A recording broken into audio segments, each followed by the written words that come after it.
เอากับสวัสดีพี่น้องมื้อนี้ก็ลุงพันธ์ชนะชาแนลก็สิได้มาเว้าเรื่องสะพรกับเบาแม็กพี่น้อง FC หลายๆท่านก็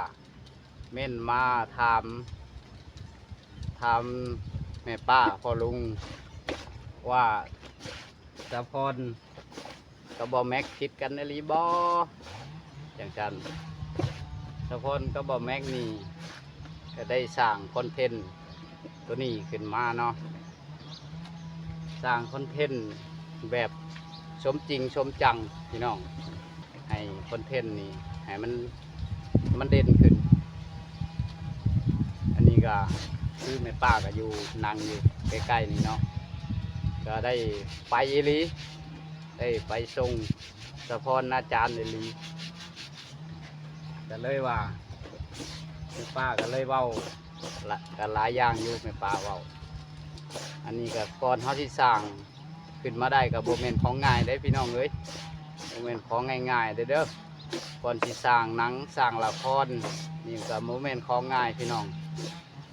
อ่ะแม่ป้าเว้าชู FC ฟังเลย สบายดีพี่น้อง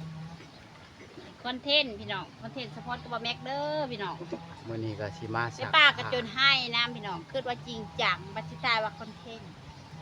มื้อนี้ก็สิแม่มาสักเครื่องซอยแม่ป้าสักเครื่องซอยแม่ป้าเด้อพี่น้องเด้อ แว่นนั้นมันเป็นเพียงจะมาโทษนะบ่อย่าบ่รอบ่หืมบ่บ่บ่ ทำแม่ป้าก็เว้าหลายๆนี่สิเว้ากับ FC หลายๆนี่ มาพี่น้องมื้อนี้แม่ป้ากับสิมาเว้าสู่พี่น้องฟังเนาะพี่น้องเมื่อแม่ป้ากับอีพ่อลุงเมื่อนั้นแม่ป้าเป็นคนถ่ายคลิปเนาะไปส่งสะพรพี่น้องเอ้ยเพิ่นว่าผิดกันสุดท้ายว่าเป็นคอนเทนต์เด้อป้าหาครัวเขาพี่น้องโยกให้แม่ป้าให้เดียวว่าสะพรสิบ่มากันป้าสุดท้ายป้าเอ้ยคอนเทนต์โอ้ยป้าจุดอ่อนเบิดพี่น้อง คอนเทนต์ตัวนี้ขึ้นมาแหละให้มันเด่นขึ้นพี่น้องคือให้มันเด่นให้มันซัพพอร์ตขึ้นพี่น้องซัพพอร์ตว่า ถ้าพี่น้องอยากเห็นคลิปดีๆอย่าลืมมาติดตามช่องลุงพันธ์ชาวนาชาแนลเด้อพี่น้องแม่ป้ากับพ่อลุงสิถ่ายคลิปสาวพรกับบ่แม็กเนาะลุงเนาะ แม่น ทุกคลิปเพราะว่าอย่าลืมมาติดตามให้ป้ากับลุงหน่อยเด้อพี่น้อง เพราะว่าซัพพอร์ตให้มันเด่นขึ้นพี่น้องเพราะว่าช่องให้ช่องลุงกับให้ FC หลายๆท่านก็เขามาเบิ่งช่องลุงแม่ลุงกับหากระสาก สนับสนุนลุงกับอีป้าคนบ่มีเนี่ยเด้อพี่น้อง ลุงกับป้าคนบ่มีเนี่ยเด้อพี่น้องเด้อ ป้ากับลุงโจรพี่น้อง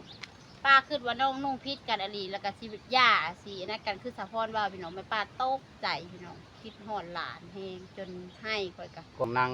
สร้างละครได้เรื่องหนึ่งกับบ่ง่ายได้พี่น้องเลยเพราะว่า ป้า มัน กับ ก็ ลุงเฮ็ดบ่ได้ ต้องเฮ็ด ไม่ได้ ให้ คือสะพอน มัน ดอกพี่ ช น้ ม อง จริงพี่น้อง เราเฮ็ดสมจริงขนาด สะพอนกับ หลายๆคนก็อาจสิบ่ ซั เชื่ พ อ พอ ว่า ร์ตสะพอน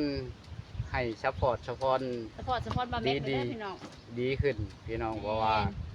เราก็เป็นคนเฮ็ดได้พี่น้องเฮ็ดได้ทำได้ แม่ เฮ็ดจริงทำจริง